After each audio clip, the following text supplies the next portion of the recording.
जय हिंद। इस वीडियो में समझेंगे क्लास 12th फिजिक्स का जो अध्याय 1 पढ़ रहे थे उसका भाग 2 है इसमें। तो दोस्तों देखिए, ये आपका क्लास 12th फिजिक्स है, अध्याय 1 विद्युत आवेश तथा क्षेत्र। ये दोस्तों भाग 2 है। इससे पहले हमने इस अध्याय का भाग 1 अपलोड किया था, जिसमें आपके लिए हमने विद्युत समझाया था, विद्युतमय समझाया था, ठीक है दोस्तों, आवेश समझाया था, विद्युत आवेश समझाया था और मूल आवेश समझाया था। मतलब आपके लिए 5 महत्वपूर्ण टॉपिक बता दिए थे। ठीक है, आज की इस वीडियो में हम समझेंगे सबसे पहले जो विद्युत क्षेत्र है और विद्युत क्षेत्र की तीव्रता है। इसको बड़े ध्यान से समझिएगा। तो आइए दोस्तों फिर शुरू करते हैं आज का वीडियो।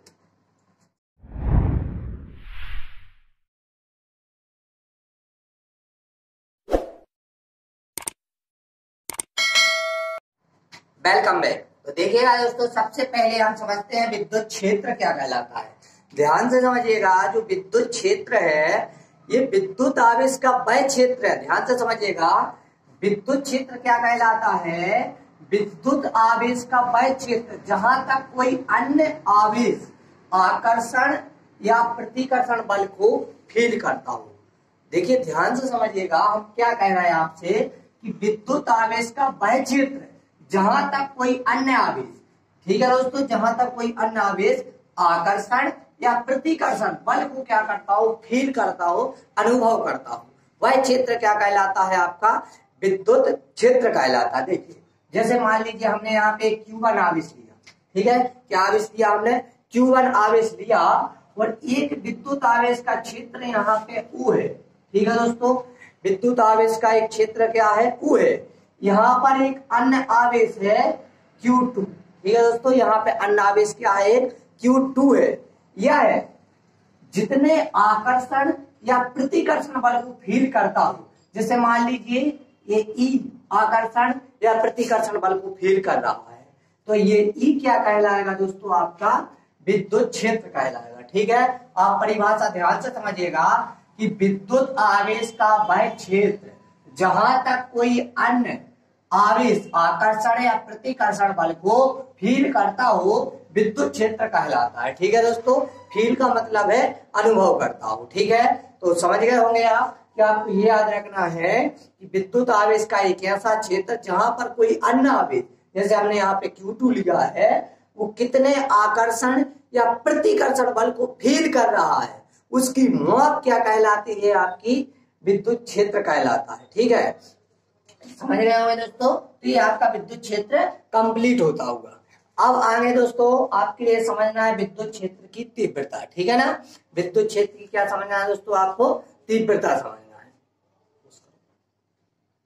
तो विद्युत क्षेत्र की तीव्रता में आपको ये समझना है, यहाँ पे देखिए अभी विद्युत क्षेत्र में हमने क्या बताया था कि कोई अन्य आवेश जितना आकर्षण या प्रतिकर्षण बल को फील करता है उसको हम कहते हैं विद्युत क्षेत्र। अब विद्युत क्षेत्र की तीव्रता में ये होगा दोस्तों कि विद्युत आवेश में जो क्षेत्र है, विद्युत क्षेत्र, ध्यान से समझना, विद्युत क्षेत्र में जो एकांक धनावेश है, ध्यान से समझना दोस्तों, जो विद्युत क्षेत्र है, जैसे विद्युत क्षेत्र यहाँ पर E है, उसमें कोई एकांक धनावेश कितने आकर्षण या प्रतिकर्षण बल को फील कर रहा है, उसकी माप क्या कहलाती है दोस्तों? आपकी विद्युत क्षेत्र की तीव्रता कहलाती है। देखिए यहाँ पे हमने परिभाषा लिखी हुई है कि विद्युत क्षेत्र में किसी बिंदु पर, विद्युत क्षेत्र में किसी बिंदु पर, जैसे ये विद्युत क्षेत्र है, इसके किसी बिंदु Q2 पर, ठीक है, रखे एकांक धनावेश पर, जैसे मान लीजिए Q2 एक एकांक धनावेश है, धनावेश पर आपके लिए देखना है जितना बल लगता है, जैसे मान लीजिए यहाँ पे E बल लगता है ना, जितना बल लगता है उसे उस बिंदु की विद्युत क्षेत्र की तीव्रता कहते हैं। बिल्कुल आसान है दोस्तों। आपको एक बात ध्यान रखना है कि जो विद्युत क्षेत्र है, जैसे मान लीजिए दोस्तों आपका विद्युत क्षेत्र क्या है? आपका E है। ठीक है, विद्युत क्षेत्र E है, उस पर किसी एक बिंदु पर, है ना, कोई एक बिंदु है, उस पर एकांक धनावेश रखा है, जैसे मान लीजिए एकांक धनावेश Q रखा है। ठीक है, एकांक धनावेश पर, ठीक है, जितना बल लगता है, मान लीजिए यहाँ पे F बल लगता है। ठीक है ना दोस्तों, कौन सा बल लगता है? F बल लगता है। तो ये F बल क्या कहलाएगा? आपका विद्युत क्षेत्र की तीव्रता कहलाएगा। फिर से समझिएगा, विद्युत क्षेत्र में किसी बिंदु पर, क्या है दोस्तों? विद्युत क्षेत्र में, विद्युत क्षेत्र मतलब E पर, विद्युत क्षेत्र में किसी बिंदु पर, मान लीजिए किसी बिंदु O है, किसी बिंदु पर जो एकांक धनावेश है, ठीक है दोस्तों, एकांक धनावेश पर जितना बल लगता है उस बल को हम क्या कहते हैं दोस्तों, विद्युत क्षेत्र की तीव्रता कहते हैं। मतलब विद्युत क्षेत्र की तीव्रता एक प्रकार का बल है जो विद्युत क्षेत्र में किसी बिंदु के एकांक धनावेश पर लगाया जाता है, यह विद्युत क्षेत्र की तीव्रता कहलाती है। अब दोस्तों आपके लिए विद्युत क्षेत्र की तीव्रता का फार्मूला समझना है, ठीक है। फार्मूला के अलावा उसका सूत्र समझना है ना, सूत्र मतलब फार्मूला समझिएगा, फिर विभेद सूत्र, मात्रक, ठीक है, समझिएगा। तो विद्युत क्षेत्र की तीव्रता को ई से दर्शाते हैं, ठीक है दोस्तों। इसे लिख दिया है हमने कि विद्युत क्षेत्र में किसी बिंदु पर एकांक धनावेश पर जितना बल लगता है उसे उस बिंदु की विद्युत क्षेत्र की तीव्रता कहते हैं, ठीक है दोस्तों। और इसे ई से दर्शाते हैं, हमने लिख दिया ना, इसे ई से दर्शाते हैं। अब दोस्तों हम इसका आपके लिए फार्मूला लिख के बताते हैं, ठीक है। तो ई से दर्शाते हैं मतलब ई बराबर होगा, देखिए दोस्तों, अगर हम मान लें कि एकांक धनावेश क्या है आपका, Q है, और बल क्या लग रहा है, F लग रहा है, तो ये हो जाएगा आपका F/Q, ठीक है दोस्तों। क्या हो जाएगा, F/Q हो जाएगा, सदिश रूप में आप इसको दर्शा दीजिए। तो ये हो गया आपका विद्युत क्षेत्र की तीव्रता का सूत्र। विद्युत क्षेत्र की तीव्रता E बराबर क्या हो गया दोस्तों, F/Q। यदि F बल क्या हो आपकी विद्युत क्षेत्र की तीव्रता लगने वाला बल हो और Q क्या हो, एकांक धनावेश हो, तो E बराबर हो गया F/Q, ठीक है, F/Q। अब आपके लिए एसआई मात्रक बताना है, तो दोस्तों देखिएगा, बल का एसआई मात्रक क्या होता है, न्यूटन होता है, ठीक है ना। बल का एसआई मात्रक क्या होता है दोस्तों, न्यूटन होता है। न्यूटन बटे और आवेश, Q मतलब क्या होता है, आवेश, तो आवेश का एसआई मात्रक क्या होता है दोस्तों, कूलाम होता है।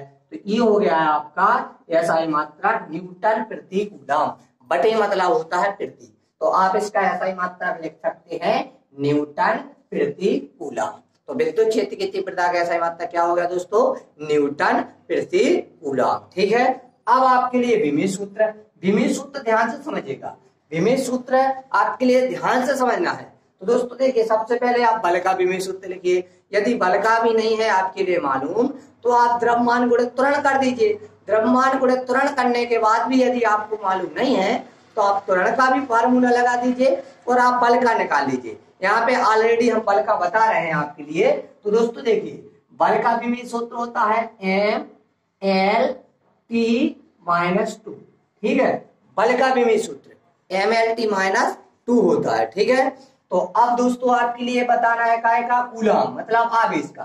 तो आवेश का विमीय सूत्र हमने पहले भाग में बताया था, AT होता है, M0 L0 AT, है ना। तो यहाँ पे हम लिखेंगे M0 L0 और ये दोस्तों, चलिए दोस्तों यहाँ पे आपको सही तरीके से दिख नहीं रहा था, इसलिए हम विमीय सूत्र आपको यहाँ पे बता रहे हैं। तो देखिए, आपको बल का विमीय सूत्र लिखना है। बल का विमीय सूत्र होता है MLT-2, MLT-2, ठीक है दोस्तों। और आपका जो कूलाम है यानी कि आवेश है, इसका विमीय सूत्र होता है M0 L0 और TA या AT, ठीक है, कुछ भी आप लिख सकते हैं। अब दोस्तों देखिएगा, यहाँ पे M0 नीचे है ना, तो इसका तो कोई भाग नहीं जाएगा, 0 है, L है ना।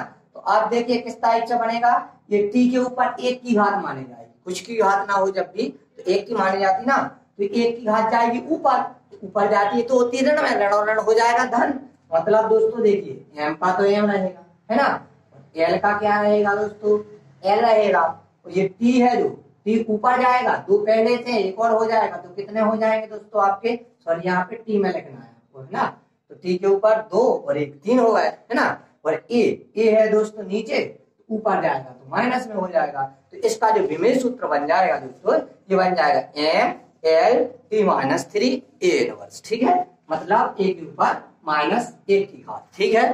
तो ये दोस्तों आपने क्या बना लिया, इसका विमीय सूत्र बना लिया। विमीय सूत्र क्या बना लिया, MLT-3 A के ऊपर -1 की घात, ठीक है दोस्तों। तो इस प्रकार आपका विद्युत क्षेत्र और विद्युत क्षेत्र की तीव्रता दोनों महत्वपूर्ण टॉपिक आपके कंप्लीट होते हुए। चलिए दोस्तों, अब आगे समझना है विद्युत द्विध्रुव और विद्युत द्विध्रुव आघूर्ण, ठीक है दोस्तों। ये दोनों टॉपिक काफी महत्वपूर्ण है, विद्युत द्विध्रुव और विद्युत द्विध्रुव आघूर्ण। इससे पहले दोस्तों अभी हमने आपके लिए विद्युत क्षेत्र की तीव्रता पढ़ाई है। विद्युत क्षेत्र की तीव्रता क्या बताई है दोस्तों आपके लिए, F/Q, ठीक है दोस्तों। अब आपके लिए जब आप आगे अक्षीय स्थिति और निरक्षीय स्थिति पर व्यंजक करेंगे ना, तो ये फार्मूला नहीं लगाना है आपको। इसका एक दूसरे फॉर्म में फार्मूला होता है आपका कि E बराबर 1/4 pi epsilon 0 into Q/R square. ठीक है दोस्तों, ये फार्मूला लगाओगे आप कब? जब आप विद्युत क्षेत्र की तीव्रता अक्षीय स्थिति और निरक्षीय स्थिति पर जब आप निकालोगे ना, तो आपको ये लगाना पड़ेगा E बराबर 1/4 pi epsilon 0 into Q/R square. ठीक है, चलिए अब आगे समझते हैं विद्युत द्विध्रुव। क्या समझना है हमें? विद्युत द्विध्रुव। ठीक है ना, तो विद्युत द्विध्रुव क्या कहलाता है देखिएगा। विद्युत द्विध्रुव है एक इस प्रकार का, यहाँ पे देखिए निकाय है। सबसे पहले ध्यान रखिएगा, विद्युत द्विध्रुव क्या है? एक निकाय है।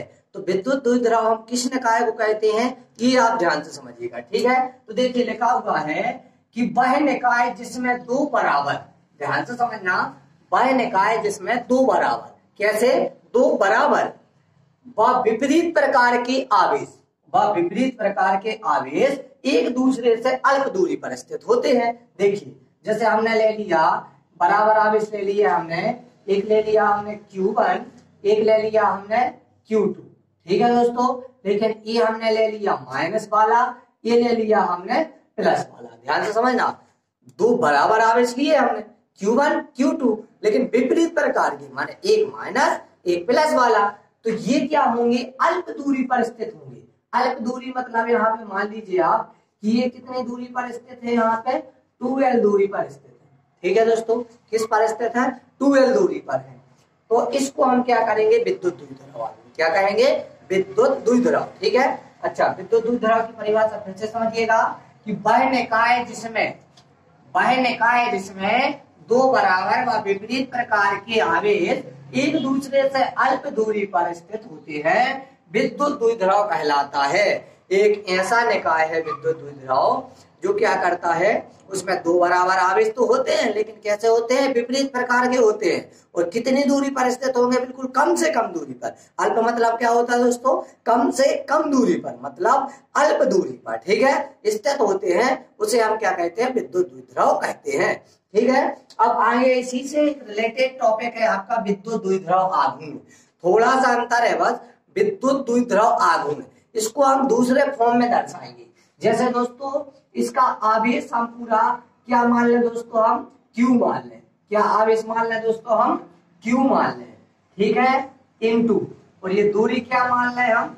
ये 2L है यहाँ पे।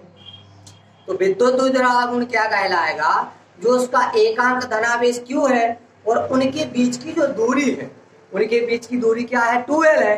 तो उन दोनों का गुणनफल, मतलब आवेश और दूरी का गुणनफल यदि हम कर दें तो क्या आपको प्राप्त हो जाएगा? विद्युत द्विध्रुव आघूर्ण। क्या प्राप्त हो जाएगा दोस्तों? विद्युत द्विध्रुव आघूर्ण। देखिए हमने यहाँ पे फार्मूला में बता दिया P बराबर Q इंटू 2L। ठीक है, इसको थोड़ा पास में लिख देते हैं, Q इंटू 2L। तो ये काय का फार्मूला बन गया आपका दोस्तों? विद्युत द्विध्रुव आघूर्ण का फार्मूला बन गया। अब आपसे राशि पूछेंगे कि विद्युत द्विध्रुव आघूर्ण कैसी राशि है, तो दोस्तों देखिएगा विद्युत द्विध्रुव आघूर्ण एक सदिश राशि है। ठीक है दोस्तों, विद्युत द्विध्रुव आघूर्ण कैसी है? एक सदिश राशि है। अब हम आगे समझते हैं इसका विमीय सूत्र। किसका विमीय सूत्र दोस्तों? विद्युत द्विध्रुव आघूर्ण का विमीय सूत्र। तो क्या समझा रहे हैं दोस्तों आपको? विमीय सूत्र। विमीय सूत्र बहुत ही आसान होता है, यदि आपको सूत्र मालूम हो तो विमीय सूत्र बिल्कुल आसान होता है ना। और एसआई मात्रक भी बिल्कुल आसान होता है। देखिएगा सबसे पहले विमीय सूत्र समझिए, फिर एसआई मात्रक समझाते हैं। देखिए ये आपका विमीय सूत्र कैसे निकालोगे? Q का क्या होता था दोस्तों? एक ही होता था, अभी बताया था हमने, एक ही होता है। इनटू L क्या है दोस्तों? एक ही ना, तो L लिख दीजिए बस। अब ये बताइए आप, M यहाँ पे एक ही है का? नहीं है ना, तो नहीं है तो 0 लिख दो। M0 L है ना, तो L लिख दो। अब T कितने हैं दोस्तों? एक ही है, तो T अकेले लिख दो। A कितने हैं दोस्तों? एक ही है, तो एक ही लिख दो। तो आपका विमीय सूत्र बन जाएगा, कितना बन जाएगा विमीय सूत्र? M0 LTA। M0 LTA इसका विमीय सूत्र हो गया, विद्युत द्विध्रुव आघूर्ण का विमीय सूत्र हो। चलिए फ्रेंड आगे देखते हैं एक और महत्वपूर्ण टॉपिक इस अध्याय का, विद्युत आवेश तथा क्षेत्र का, विद्युत बल रेखाएं। देखिए दोस्तों विद्युत बल रेखाएं काफी ज्यादा महत्वपूर्ण है। ठीक है, इसके लिए हमें समझना काफी महत्वपूर्ण है। ठीक है दोस्तों, तो यह जो एक अध्याय चल रहा है आपका अध्याय 1, ठीक है, इसका नाम है विद्युत आवेश तथा क्षेत्र। इसमें एक काफी महत्वपूर्ण टॉपिक है, कौन दोस्तों?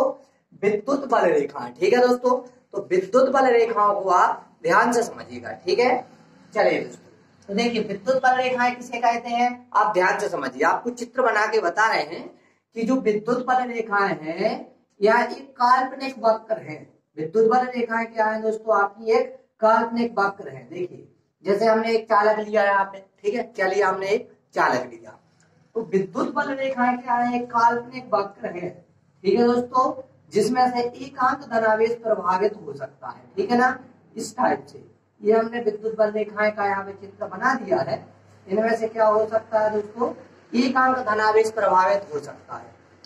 विद्युत बल रेखाएं वह काल्पनिक वक्र है जिसमें से एकांक धनावेश क्या हो सकता है दोस्तों? प्रभावित हो सकता है। अब दोस्तों आपसे इसकी गुण भी पूछेंगे वो, तो गुण देखिएगा। ये क्या करती है? चालक से लंबवत निकलती हैं और लंबवत दोस्तों यहाँ पे प्रवेश करती हैं। कहाँ तक प्रवेश करती हैं? दूसरे बिंदु तक। ये ध्यान रखना, ये चालक के अंदर कभी प्रवेश नहीं करती है। ठीक है, दिख रहा है ना आपको? चालक के अंदर आई ना, है ना?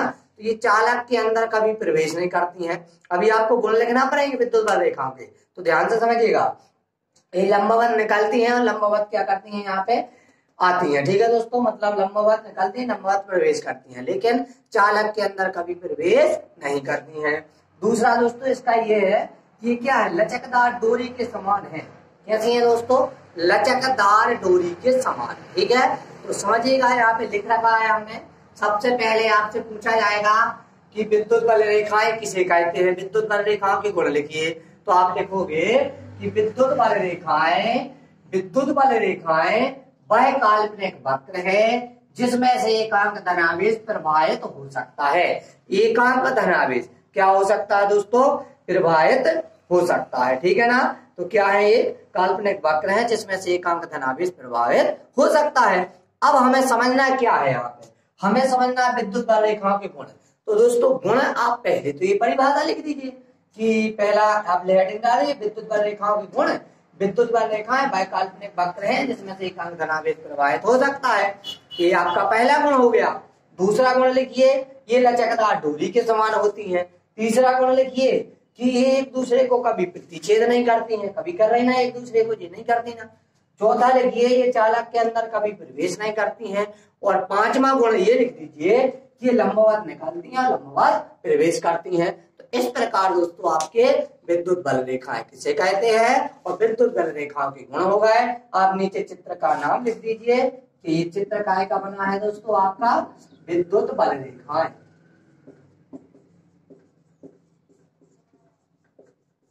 ठीक है दोस्तों, चित्र काय का है? ये विद्युत बल रेखाएं के। इस प्रकार आपका महत्वपूर्ण टॉपिक विद्युत बल रेखाएं कंप्लीट होता होगा। तो दोस्तों फिर इस प्रकार हमने आपके लिए इस वीडियो में 5 महत्वपूर्ण टॉपिक बता दिए हैं। पांचों को आप बिल्कुल शॉर्ट में समझिएगा। कौन कौन से हमने टॉपिक बताए हैं यहाँ पे हम आपके लिए लिखकर बताते हैं। ठीक है दोस्तों, यहाँ पे हम आपके लिए पूरे टॉपिक लिखकर बताते हैं। देखिए सबसे पहले हमने क्या समझाया आपके लिए दोस्तों? विद्युत क्षेत्र समझाया। ठीक है ना, सबसे पहले क्या समझाया? विद्युत क्षेत्र समझाया। रिवाइज करते जाइएगा। विद्युत क्षेत्र क्या कहलाता है? विद्युत आवेश का वह क्षेत्र कहलाता है जहां पर कोई अन्य आवेश क्या कर सकता है? किसी आकर्षण बल या प्रतिकर्षण बल को फील करता है, उसे हम क्या कहते हैं दोस्तों? विद्युत क्षेत्र। क्या कहा हमने कि विद्युत आवेश का वह क्षेत्र जहां पर ठीक कोई अन्य आवेश आकर्षण या प्रतिकर्षण बल को फील करता हो, उसे क्या कहते हैं दोस्तों? हम विद्युत क्षेत्र कहते हैं। उसके बाद दोस्तों हमने पढ़ा था विद्युत क्षेत्र की तीव्रता। विद्युत क्षेत्र, ठीक है दोस्तों, विद्युत क्षेत्र की तीव्रता। ठीक है, अच्छा विद्युत क्षेत्र की तीव्रता क्या बताया था दोस्तों हमने?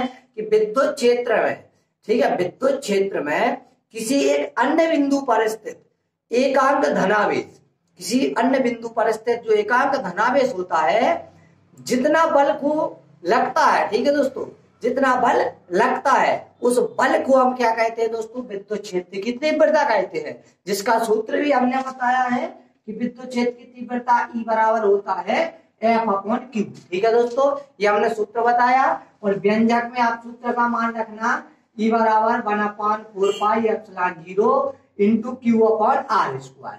ये आपको फार्मूला याद करना है। ठीक है, तीसरा टॉपिक क्या बताया दोस्तों हमने आपके लिए? तीसरा टॉपिक आपके लिए क्या बताया है? तीसरा टॉपिक बताया था आपको विद्युत द्विध्रुव। क्या बताया था दोस्तों? विद्युत द्विध्रुव। रिवाइज करते जाइएगा, विद्युत द्विध्रुव। ठीक है दोस्तों। अच्छा, विद्युत द्विध्रुव क्या कहलाता है? विद्युत द्विध्रुव कहलाता है कि आपके लिए एक ऐसा निकाय होता है जो क्या करता है दोस्तों, दो बराबर आवेश होते हैं, लेकिन कैसे होते हैं? विपरीत प्रकार के होते हैं और कितनी दूरी पर होते हैं? बिल्कुल अल्प दूरी पर स्थित होते हैं। तो उसको हम क्या कहते हैं? विद्युत द्विध्रुव कहते हैं, जिसको हम कैसे दर्शाते हैं दोस्तों? अल्प दूरी के लिए हम 2L से दर्शाते हैं। तो हम इसका जो आवेश है Q और इसका जो गुणा है दूरी 2L, यदि हम इसको क्या कर दें, गुणा कर दें, तो हमें ये P प्राप्त हो जाता है। और ये P हमने अभी पढ़ाया है आपके लिए, P कहलाता है विद्युत द्विध्रुव आघूर्ण। P क्या कहलाता है दोस्तों आपका? विद्युत, चौथा टॉपिक है ना, चौथा विद्युत द्विध्रुव आघूर्ण। ठीक है दोस्तों, विद्युत द्विध्रुव आघूर्ण। ठीक है, विद्युत द्विध्रुव आघूर्ण ये चौथा टॉपिक है। और आपके लिए एक पांचवा महत्वपूर्ण टॉपिक अभी हाल ही में बताया है हमने, विद्युत बल रेखाएं एवं उनके गुण। ठीक है, तो ये आपका पांचवा टॉपिक है, विद्युत बल रेखाएं एवं उनके गुण। तो इस प्रकार दोस्तों आपकी ये पांचों महत्वपूर्ण टॉपिक कंप्लीट होते हुए। ठीक है दोस्तों, वीडियो अच्छा लगा है तो प्लीज लाइक कीजिएगा, चैनल पे नए तो चैनल को सब्सक्राइब कर बेल आइकन को प्रेस जरूर कीजिएगा।